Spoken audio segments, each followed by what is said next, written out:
한 목소리로 봉독하겠습니다. 시작. 그러므로 우리가 낙심하지 아니하노니 우리의 겉사람은 낡아지나 우리의 속사람은 날로 새로워지도다.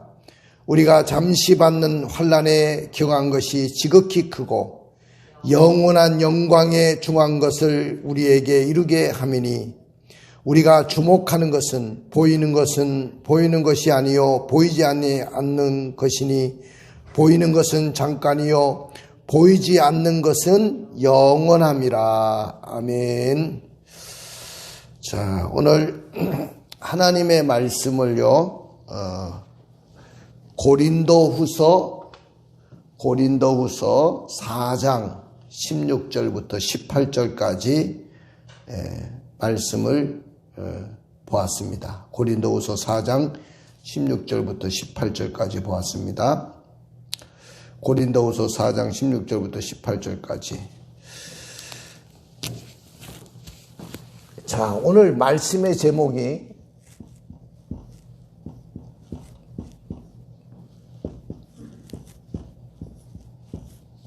낙심하지 말아야 될 이유.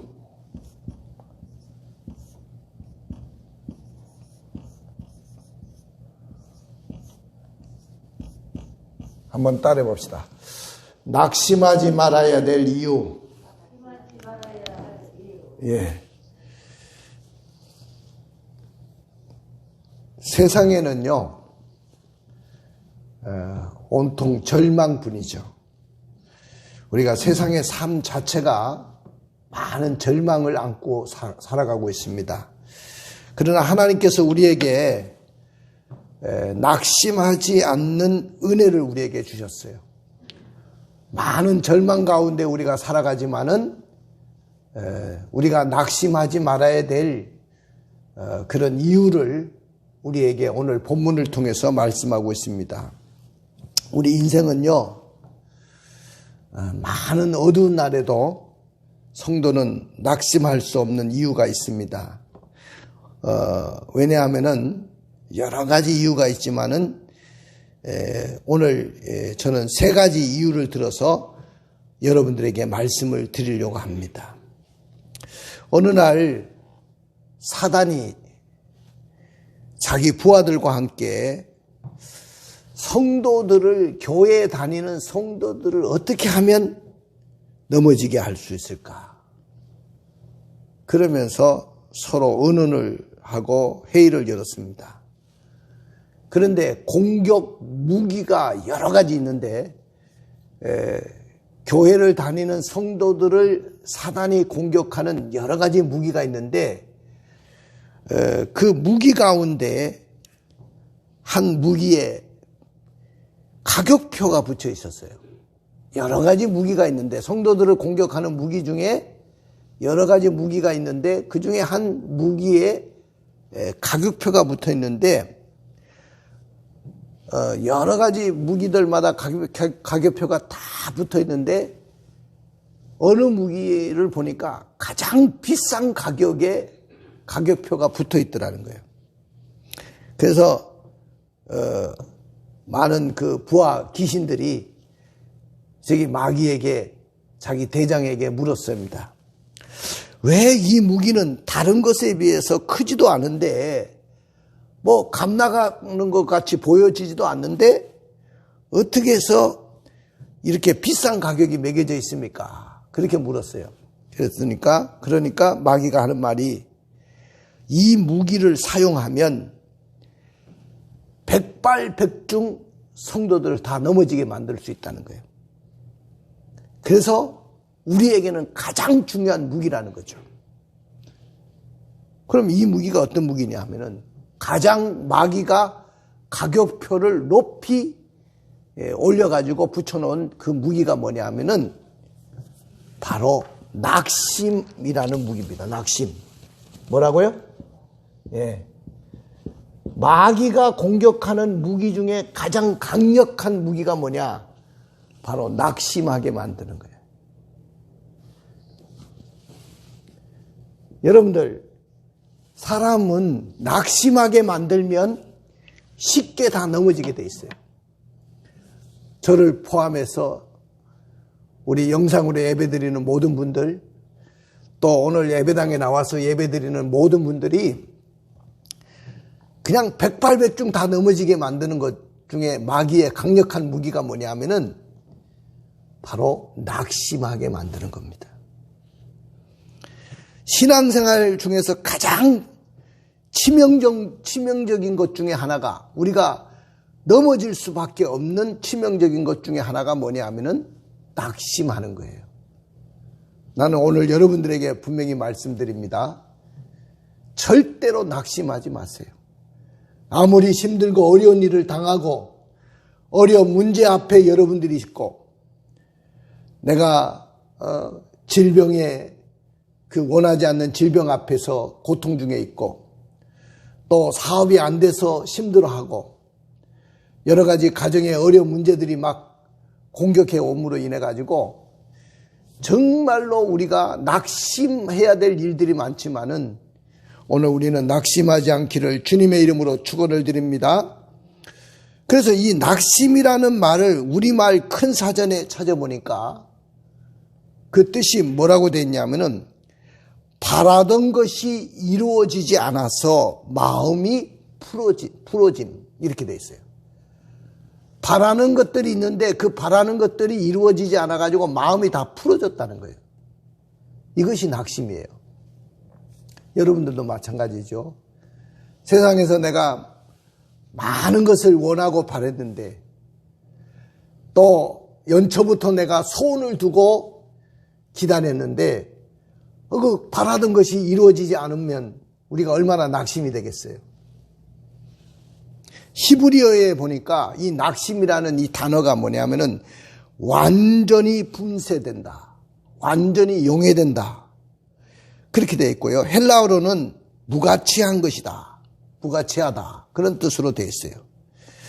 그러니까 낙심이라는 말은 달리 표현하면 뭐냐? 시험입니다. 시험. 여러분들, 우리가 종종 그런 말을 하죠. 나 시험 들었어. 여러분들, 시험이 왜 드느냐 하면은 낙심의 수렁에 빠져 들어가기 때문에 시험이 드는 거예요. 우리가 정말로 힘들고 어려울 때 낙심만 하지 않으면 분명히 이길 수 있는데, 우리가 낙심할 일들이 오면 다 낙심의 수렁에 빠져가지고 넘어진다는 것입니다. 우리가 인생을 살아가면서 여러 가지 낙심할 일들이 왜 없겠어요? 그래서 지혜의 왕 솔로몬 왕이 뭐라고 했냐면은, 사람이 여러 해를 살면 항상 즐거워할지로다. 그러나 캄캄한 날이 많으리니 그날을 생각할지로다. 다가올 일은 다 헛되도다 그랬어요. 우리가 인생을 살면서 항상 즐거워하면서 살아야 되는데, 우리가 인생 살다 보면은 캄캄한 일들을 우리가 만나게 된다는 거예요. 우리가 이 캄캄한 날, 어려운 일 만나는 것, 이것이 바로 인생입니다. 그러니까 항상 좋은 날만 있으면 얼마나 좋겠어요. 항상 신나는 날만 있으면 얼마나 좋겠어요. 금년 한 해도 우리가 항상 신나는 일만 있으면 우리가 날마다 행복하겠죠. 근데 우리가 항상 행복한 일만 있는 것이 아니고 신나는 일만 있는 것이 아니라는 거예요. 항상 어려운 문제들이 우리 앞에 기다리고 있다는 것이죠. 지금은 특별히 이 코로나19라는 이 재앙, 인류에게 내려진 이 재앙이 어떤 방향으로 우리가 나가게 할지 몰라요. 아직까지는 미지수예요.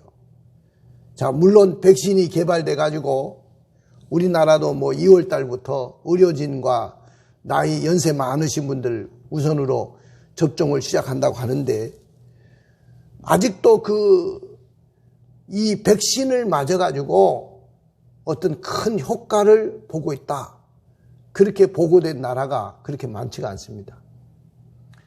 근데 단지 이 코로나라는 이 재앙은 우리 모든 인류에게 이 낙심을 가져오게 만드는 거예요. 막 경제가 안 돌아가니까 얼마나 낙심이 되겠어요. 그리고 사람들과 만나야 되는데 사람들과 만나지 못하니까 또 낙심이 되고 절망이 됩니다. 근데 오늘 저는 낙심할 수 없는 이유 3가지를 여러분들에게 들어서 말씀을 드리려고 합니다. 자, 첫 번째는 16절에 있습니다. 16절 같이 읽어볼까요? 시작. 그러므로 우리가 낙심하지 아니하노니 우리의 겉사람은 낡아지나 우리의 속사람은 날로 새로워지도다. 우리가 첫 번째로 낙심하지 말아야 될 이유가 있는데, 우리의 겉사람은 뭐요? 우리의 겉사람은 낡아지지만은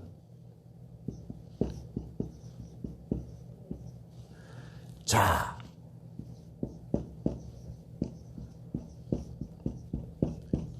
우리의 속사람은 뭐요? 날로 새로워지기 때문이다.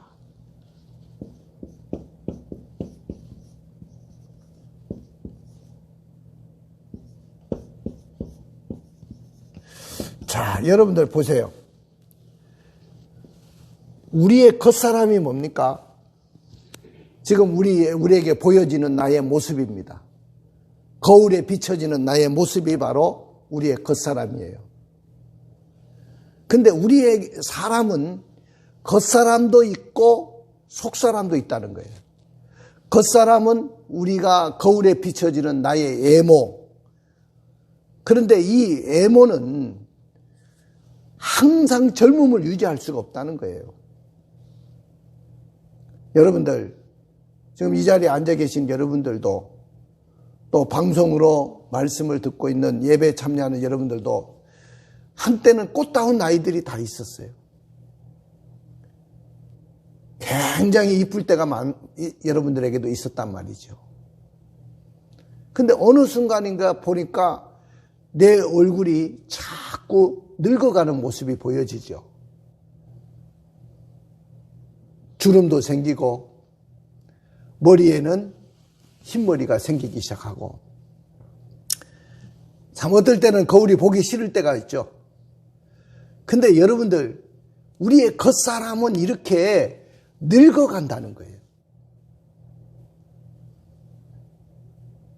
우리의 겉사람이 이렇게 낡아진다는 말은 늙어간다는 말이에요. 그렇지만은 우리의 속사람은, 이 속사람은 바로 나의 이 육체 가운데 함께하고 있는 나의 영혼을 말합니다. 우리 인간은요, 육체와 영혼으로 구성되어 있어요. 뭐로 구성되어 있다? 육체와 영혼. 그래서 이 두 사람이 우리에게 사는 거예요. 근데 이 육체는 바로 겉사람이에요.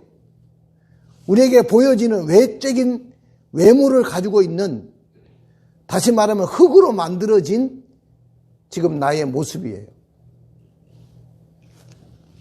그러나 이 영혼은 이 육체 가운데 살고 있습니다. 근데 이 영혼은 눈에 보이지 않아요. 그러나 이 영혼이 진짜예요. 이 육체는 세월이 흐르고 나이가 먹으면 자꾸 낡아집니다. 자꾸 늙어갑니다. 자꾸 고장이 납니다. 자꾸 아파집니다. 그러다가 힘이 빠집니다. 쇠약해집니다. 그리고 나중에는 모든 기운이 다 떨어져서 언젠가는 우리도 하나님 앞에 부름을 받게 되는 거죠. 육체가 무너지는 그 순간에 우리의 영혼이 하나님 앞에 부름을 받게 되죠. 그래서 여러분들은 항상 이 겉사람에 굉장히 비중을 많이 두고 살아요. 이 겉사람을 위해서, 이 피부 관리를 위해서 얼마나 투자를 합니까? 돈 많은 사람들은요, 다 여기에 관리를 해요. 돈 많이 드립니다. 강남 그런 데 가면 그런 샵에 가가지고 이렇게 얼굴 마사지라든지 이런 거 관리를 받는데 돈이 굉장히 비싸죠. 또 헤어스타일도 바꾸기 위해서 또 그런 데 가면 얼마나 비싼지 모릅니다. 근데 아무리 이렇게 외모를 우리가 투자하면서 가꾼다 할지라도 늙는 것을 막을 수가 없는 거야. 여러분들, 그러면 맨날 관리하는 사람들은 안 늙어야 되고 안 죽어야 되잖아요. 근데 돈 많은 사람도 나중에는 다 늙어서 죽고 말더라는 거예요. 자, 우리가 낙심하는 이유가 자꾸 내가 겉사람이 낡아지기 때문에, 늙어가기 때문에 낙심되는 거야. 세월이 흐르니까 여기저기가 고장이 나고 병이 들어가지고 내가 힘들어지고, 그러다 보니까 내가 낙심하게 됩니다. 근데 중요한 것은 아까도 이야기했지만 우리 사람은 진짜는 영혼이 진짜예요. 자꾸 내 육체가 망가지고 힘이 떨어지고 쇠약해지고 병드는 것을 보면서 낙심하지만은 이 영혼은 눈에 보이지 않지만은 진짜 하나님을 만나고 하나님과 교통하고, 또한 이 영혼도 놀라운 하나님의 은혜 가운데 살면 기뻐하게 되고 즐거워하게 되는 거예요.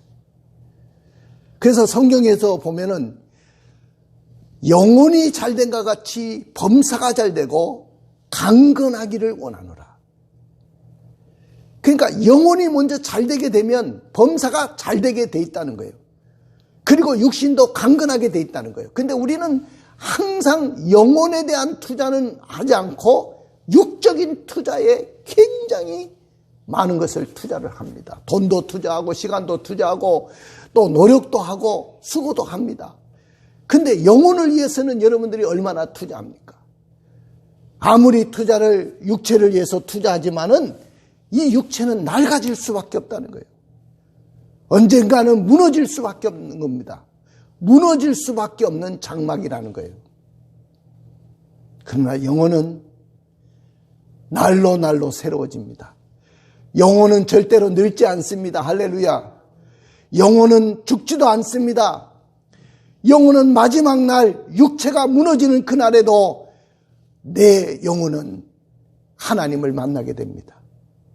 그리고 하나님을 만나서 영원한 기쁨과 복락을 누리게 되는 것입니다.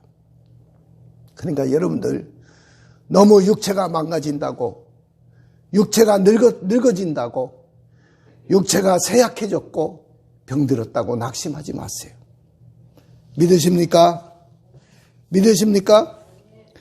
바울은 낙심하지 않는다고 했어요. 그 이유가 뭐냐면은 겉사람은 낡아져가지고 늙어지지만은 나의 속사람인 영혼은 날로 새로워지기 때문에 나는 절대로 낙심하지 않는다고 했어요. 여러분들, 우리 인생을 살다 보면 나의 육체는 자꾸 늙어지니까 낙심이 됩니다. 그러나 나의 영혼은 절대로 낙심할 수가 없다는 거예요. 우리 속에 은혜가 가득 차면, 우리 속에 말씀이 들어오기 시작하면, 내가 하나님 앞에 나와서 기도하기 시작하면 내 육체는 약해지지만은, 늙어가지만은 나의 영혼은 날로 새로워질 줄로 믿습니다. 할렐루야. 나의 영혼이 새로워지는데 어찌 낙심할 수가 있습니까? 내 영혼아, 어찌하여 너는 낙심하려 하느냐? 어찌하여 두려워하느냐? 여러분들, 그 다윗의 고백이 있지 않습니까? 자기 영혼을 향해서 아무리 환경이 어렵고 힘들다고, 나의 영혼아 왜 그렇게 낙심하고 왜 그렇게 절망하고 왜 그렇게 두려워하느냐고 다윗은 그렇게 자기 영혼을 향해서 물었던 그 하나의 시를 우리가 볼 수가 있습니다. 여러분들, 그 시장에 가면 호박을 파는데 애호박이 있고 중호박이 있고 늙은 호박이 있어요. 그런데 진짜 가치 있는 호박은 늙은 호박입니다. 얼마나 오래된 호박이냐 따라서 약 효과가 굉장히 뛰어난 거예요. 늙은 호박은 약재료로도 들어갑니다. 자, 무슨 말입니까? 늙은 호박이 그거 볼품 없다고 집어치우면 얼마나 그 액기스가 있고 약 효과가 있는데 그걸 버리게 되는 겁니다. 우리의 영혼이 잘 되면요. 우리의 영혼이 잘 되면 우리의 육체도 건강해질 수밖에 없어요. 지금 여러분들 병으로 고생하시는 분들 있잖아요. 그럴수록 여러분들은 영혼이 잘 되도록 해야 돼요. 내 영혼이 잘 되려면 어떻게 해야 돼요? 하나님의 은혜를 받아야 돼요, 자꾸. 그럴수록 더 하나님의 말씀 앞에 가야 돼요. 그럴수록 나의 영혼이 하나님을 만나서 예배해야 돼요. 나의 영혼이 하나님을 찬양해야 돼요. 나의 영혼이 주님 앞에 나와서 기도해야 돼요. 그러면 모든 병마도 우리가 이기게 될 줄로 믿습니다. 저는 모세를 보세요. 모세는 120년을 살았어요. 근데 40년의 세월은 바로의 공주의 아들로 바로의 궁중에서 황실 교육을 받으면서 자라났습니다. 왕자로서 자라났어요. 이집트의 왕자로.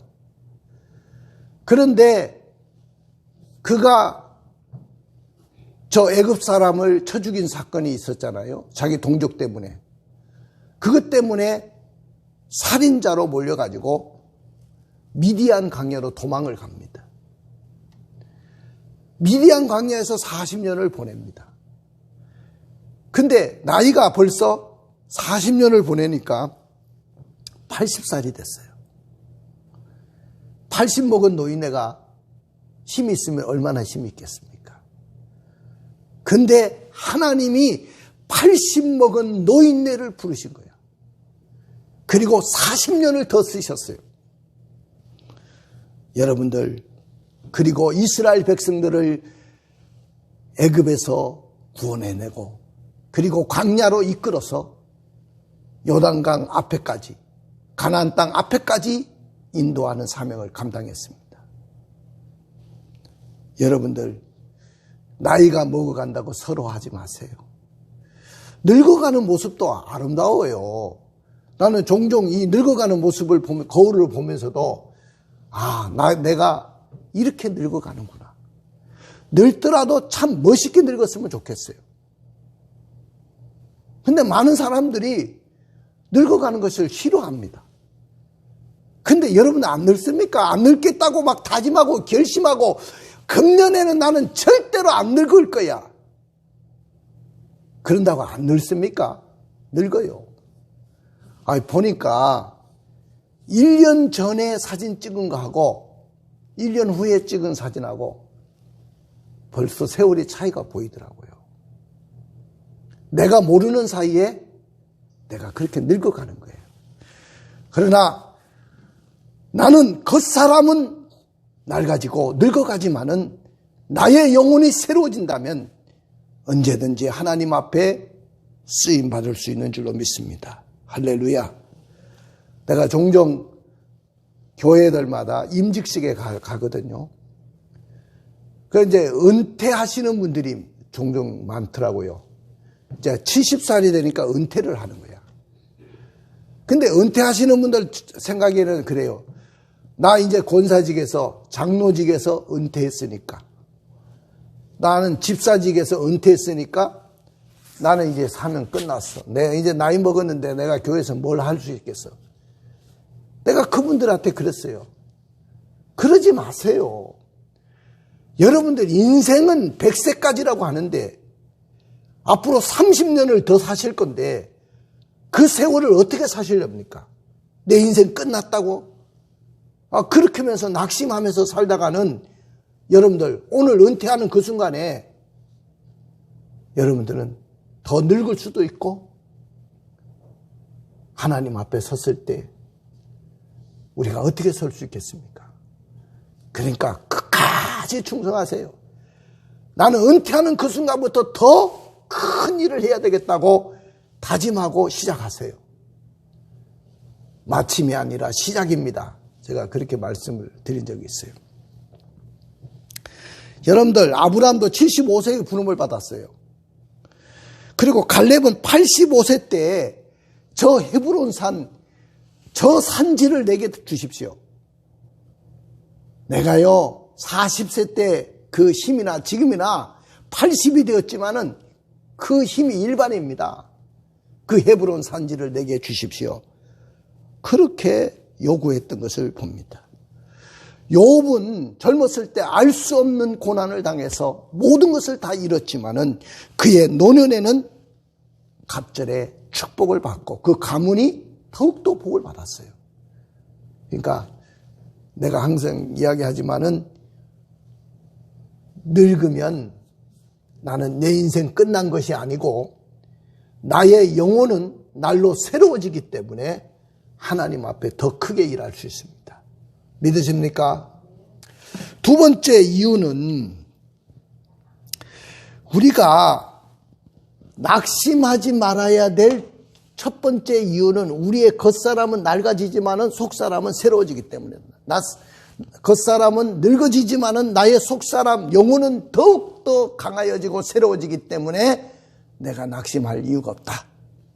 두 번째는 환난을 당하지만은 내가 환난의 의미를 알고 있기 때문에 낙심하지 않는다는 겁니다.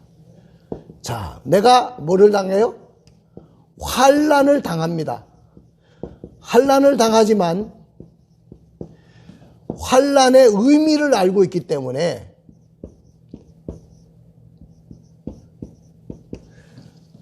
내가 낙심하지 않습니다.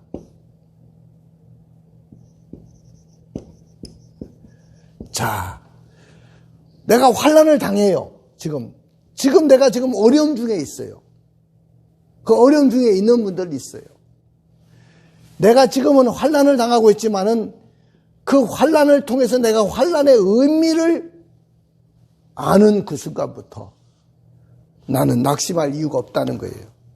우리 성경을 찾아볼까요? 17절입니다. 17절 시작. 우리가 잠시 받는 환난에 경한 것이 지극히 크고 영원한 영광에 중한 것을 우리에게 이루게 함이니. 자, 여기 보면 환난을 잠시 받는 것이라 그렇게 이야기했어요. 자, 여러분들, 지금 여러분들이 환난을 당할 때 아프고 힘들고 고통스럽지만은 그 환난은 잠시 받는 것이라고 했습니다. 잠시 받는 거예요. 환난은 뭐다? 잠시 받는 거다. 잠시. 환난이 영원한 건 아니에요. 지금 여러분들이 어려움을 당하고 고통을 당하고 있지만은 그 환난은 영원히 계속되는 거 아닙니다. 만약에 환난이 계속 여러분들의 삶 속에 환난이 계속되고 환난의 바람이 계속 불어오고 내가 내 일생 동안 환난 속에 산다고 한다면 어떻게 살아가겠어요? 근데 오늘 성경에는 환난은 잠시 당하는 거라고 그랬어요. 할렐루야. 이 코로나19로 우리에게 재앙이 왔지만은 이 재앙도 잠시 당하는 것입니다. 그 다음에 두 번째, 이 환난은 잠시 당하는 것뿐만 아니고 경한 것이다. 경한 것. 경한 것이라는 말은 뭐냐? 예? 가볍다. 여러분들이 환난을 당할 때는 무겁다고 생각하죠. 무거운 짐을 나 홀라 지고 견디다 못해 쓰러질 때 내가 제일 싫어하는 찬양 중에 하나야. 그 찬양 부르면 나도 모르게 자꾸 쓰러지는 것 같아. 무거운 짐을 나 홀로 지고 견디다 못해 쓰러질 때. 여러분들, 무거운 짐을 지고 견디다 못해 쓰러지는데 그건 중한 것이 아니라는 거예요. 중한 것이고 계속되는 환난이라고 한다면 여러분들이 어떻게 이기겠어요? 근데 그건 가벼운 것이라는 거예요. 경한 것이라고 했어요. 할렐루야. 할렐루야. 근데 사실 누구나 환난을 당하고 어려움이 오면 고통스럽죠. 뭐 질병이든 그것이 사업에 실패든 그것이 입시 낙방이든 취직 낙방이든 사랑하는 사람과의 이별이든 세상의 환난은 다 힘들고 어려운 거예요. 내가 견딜 수 없는 어려움입니다. 그러나 중요한 것은 이 환난은 잠시 내가 받는 것이다. 바울은 그렇게 이야기했어요. 그리고 영원하지 않다고 이야기하면서 그것은 무거운 것이 아니고 가벼운 것이다. 네가 능히 감당할 수 있는 것이라는 이야기를 합니다. 우리가 이 환난을 당하지만은 환난의 의미를 알기 때문에 내가 낙심하지 않는다고 했거든요. 그러면 여러분 보세요. 이 환난을 왜 주시느냐는 거예요. 환난이 왜 우리에게 오느냐. 여기 봐요. 이 지극히 크고 영원한 영광에 중한 것을 우리에게 이루어 주기 위해서다. 할렐루야. 지극히 크고 영원한 영광에 중한 것을 우리에게 이루어 주시려고 하나님이 잠시 환난과 잠시 가벼운 이 어려움을 여러분들에게 주셨다는 거예요. 여러분들 지금 여러분들이 당하는 그 환난 때문에 많이 힘드시죠? 많이 답답해 하시죠? 살고 싶지 않다고 느끼시고 계시죠? 근데 그것은 잠시 받는 환난이고 가벼운 것입니다. 앞으로 여러분들은요, 이것을 이기고 나면 지극히 크고 영원한 영광에 중한 것을 여러분들에게 이루어 주실 때가 분명히 있다는 거예요. 할렐루야. 할렐루야. 그래서 여러분들 빌립보서에 보면은 바울이 복음을 전하다가 무슨 보장을 받고 노후를 대책을 받은 것도 아니에요. 실컷 복음을 전했는데 마지막 기다리고 있는 것이 뭐예요? 감옥 갔어요. 감옥에 가서 쇠고랑 차고 묶여 있는 거야. 그런데 그분이 그런 가운데서도 계속해서 하시는 말씀이 기뻐하라. 내가 다시 말하노니 기뻐해라. 내가 이렇게 옥에 갇힌 것이 내가 너무나도 기쁜 일이다. 왜? 내가 갇힘으로 인해서 복음이 더욱더 확산되고 많은 사람들로부터 복음이 더 강하게 전해짐으로 인해서 내가 더욱 기뻐한다고 이야기했어요. 여러분들 정말로 환난의 진정한 의미를 아는 사람은 환난이 왔을 때 그 환난을 즐기는 겁니다. 나는 지금 바다에 나가면 지금 이 추운 날에도 서핑을 즐기는 그런 청년들을 봅니다. 처음에는 저 미친 것들이 저 추운데 와가지고 또 집채만한 파도를 타고 막 노는 거야. 우리는 그 파도가 밀려왔을 때 무섭다고 막 그러는데 얘들은 요런 널판지 하나 타고요. 그 파도가 굉장히 일어나야 돼. 집채만한 파도가 더 크게 일어나야 더 크게 즐기는 거야. 파도가 일지 않으면 걔들은 재미가 없어요. 파도가 일어나야 즐거운 거야. 왜? 서핑을 즐기게 해서. 근데 우리는 환난이 불어오고 환난의 바람이 불어오고 환난의 그 풍랑이 내게 밀려오면 그걸 즐기는 것이 아니고 낙심을 해버려요. 근데 낙심하지 말아야 될 것은 환난을 당하지만은 그것은 잠시 받는 것이고 경한 것이고 영원한 것을 중한 것을 내가 얻을 수 있기 때문에 이루어 주시기 때문에 너무나도 귀하다는 것을 아시기를 주님의 이름으로 축원을 드립니다. 할렐루야. 할렐루야. 여러분들 바울과 같은 대사도도 자기를 찌르는 가시가 있었다는 거예요. 그것이 너무 아파가지고 하나님 앞에 나가서 무릎을 꿇고 그것을 옮겨달라고 할 수만 있거든 이 가시를 저에게 빼주십시오. 그랬더니 하나님이 그 가시를 빼줬습니까? 안 빼줬어요. 네가 약한 것이 곧 강함이니라. 할렐루야. 그러면서 약할 때 강하게 하시는 그 하나님의 은혜를 오늘 약속을 하시는 것을 봅니다. 내가 약해짐으로 인해서 우리는 더 강해질 수 있다는 것을 이야기하고 있고, 그 약한 것 때문에 더 하나님 앞에 가까이 나갈 수 있고, 그 약한 것 때문에 내가 무너지지 않고 더 강력하게 겸손하게 사역을 감당할 수 있기 때문에 너무 감사하다는 겁니다. 마지막입니다. 낙심하지 말아야 될 세 번째 이유가 있습니다. 첫 번째 이유는 우리의 겉사람은 늙어지지만은 속사람이 날로 새로워지기 때문에 우리는 낙심하지 않습니다. 그 다음 두 번째는 환난을 우리가 당하지만은 환난의 의미를 알기 때문에 우리가 낙심하지 않아요. 세 번째는요, 우리가 세상에서 소망이 없어도 영원한 소망이 기다리고 있기 때문에 우리는 낙심하지 않아요. 자, 세상에는 소망이 없어요.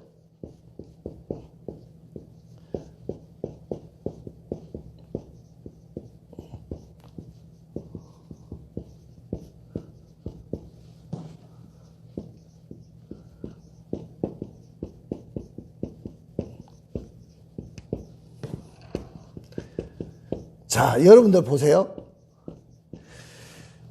우리는 다 지금 뭘 바라보냐면 세상의 소망을 바라봐요. 그러니까 세상의 소망을 바라보기 때문에 세상의 소망이 이루어지지 않으면 다 낙심해버리는 거예요. 근데 세상의 소망은 없지만은 영원한 소망이 나를 기다리고 있기 때문에 나는 낙심하지 않는 거야. 믿으십니까? 네? 자, 우리 성경 마지막 18절을 읽어볼까요? 시작. 우리가 주목하는 것은 보이는 것이 아니요 보이지 않는 것이니 보이는 것은 잠깐이요 보이지 않는 것은 영원함이로다. 자, 우리가 뭘 주목합니까? 뭐를 주목한다고 했어요? 우리가 주목하는 것은 보이는 것이 아니고 보이지 않는 것이다. 바울은 주목하는 것이 보이는 세상이 아니라는 거예요. 보이지 않는 것을 나는 주목한다는 거예요. 여러분들 지금 눈으로 보이는 것은 이건 잠깐이라고요. 잠깐. 순식간에 지나가는 거예요. 잠깐이야. 이 세상의 모든 것은 다 잠깐입니다.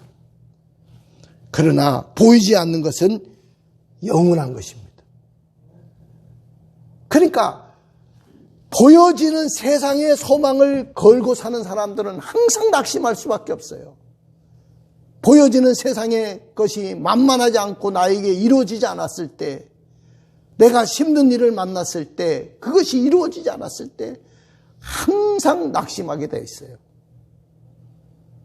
그러나 영원한 소망을 꿈꾸고 사는 사람들은 절대로 낙심하지 않습니다. 우리는 영원한 소망을 꿈꾸고 사는 사람들이에요. 우리는요, 영원한 소망을 바라보고 살아가는 사람들이에요. 여러분들, 내가 이 세상에 소망을 꿈꾸는 사람이라고 한다면 나 같은 사람이 가장 불쌍한 사람이야. 나는 세상에서 가진 것이 아무것도 없어요. 여러분들 보다시피. 그럼 세상에 소망이 하나도 없는데 우리 목사님은 정말로 불쌍한 사람이네. 그건 세상의 소망의 눈으로 바라보는 사람들의 시각이고요. 저는 한 번도 세상에 소망이 없다고 해서 내가 낙심한 적이 없어요. 왜냐? 나는 영원한 소망을 기다리고 있기 때문에. 내가 하나님 앞에 섰을 때 받을 상이 얼마나 크겠어요. 우리 주님이 얼마나 나를 기뻐하고 기다리고 있겠어요. 야, 나의 종 이 목사야. 네가 세상에 살면서 세상의 소망을 가지지 않고 세상의 소망을 바라보지 않고 영원한 소망만 바라보고 네가 살았으니 내가 너를 위해서 영원한 영광의 면류관을 준비하고 있노라. 할렐루야. 그러면서 그 영광의 면류관을 나에게 쓰여주실 때 감히 그 면류관을 내가 어떻게 쓰겠어요? 그 영광을 또 아버지께 돌리겠죠. 아닙니다.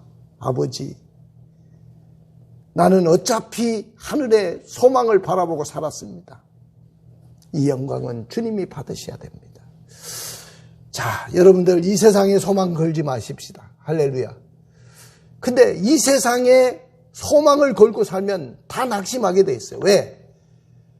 이루어지는 것도 있지만 이루어지지 않는 것들이 너무 많아. 이 세상에 소망을 걸고 살다 보면. 금년에도 여러분들 소망을 가지고 사는데 내 계산대로만 다 잘 된다면 뭐 얼마나 낙심이 되겠어요. 낙심이 안 되죠. 근데 내 계산대로 안 되는 거야. 인생을 살다 보면. 그래서 낙심이 되고 절망이 되잖아요. 근데 우리가 낙심하지 말아야 될 것은 이 세상에는 소망이 없지만은 영원한 소망이 우리를 기다리고 있습니다. 할렐루야. 자, 여러분들 보세요. 세상에서 소망을 갖는데 세상의 것에 소망을 가지면 100% 여러분은 낙심합니다. 내가 여러분들 분명히 말씀드립니다. 세상의 것에 소망을 두는 분들은 다 100% 낙심하게 돼 있어요. 자, 어떤 분은요, 자녀에게 소망을 걸고 사는 사람이 있어요. 자녀. 자, 저도 아들이 하나잖아. 저 아들한테 소망 안 겁니다. 왜? 걔 장가 가면 지 색시 생길 거죠. 색시 생기고 자녀가 생길 거 아니에요. 그러면 지 색시와 자녀 이렇게 거느리기도 벅차다고요. 내가 항상 이야기해요. 내가 여기까지, 내가 너를 낳아서 길러서 대학원까지 공부시켜가지고 석사까지 만들어줬으면 됐지. 내가 너에게 그 부모의 사명이기 때문에 그렇게 한 거다. 이제부터는 네가 너의 인생은 너의 인생을 살아가는 거다. 근데 자식에게 목매고 있으면요, 요새 보면요, 며느리들이 손주를 낳잖아요, 손주. 그러면 이 시어머니, 시아버지가 손주 보고 싶어서 안달이 나 있어요. 근데 어머니 오지 마세요. 오는 거 안 좋아합니다. 아, 김치 좀 담아가지고 가려고 하는데 우리 김치 같은 거 안 먹어요. 오지 마세요. 손주 안 보여줍니다. 문도 안 열어주고. 자식 소망 걸다가 이렇게 낙심하면 되겠어요? 자식에게 소망 걸지 마세요. 키워준 것으로 끝나세요. 여러분들, 우리가요, 세상의 것에 너무 소망을 걸고 사다 보면 다 무너져요. 어떤 사람은 돈에 소망을 걸고 사는데 만약에 돈이 무너졌을 때, 아니 돈이 항상 벌려지는 게 아니고 내가 또 망할 수도 있잖아. 내가 실패할 수도 있잖아요. 그때는 어떻게 할 거예요? 그러니까 세상의 것에 소망을 거는 사람은 100% 낙심한다. 이것이 저의 여러분들에게 드리고 싶은 말씀이에요. 그러나 영원한 것에 소망을 두고 사는 사람은 100% 낙심할 것이 아니고 100% 소망을 걸어도 된다. 할렐루야. 믿으십니까?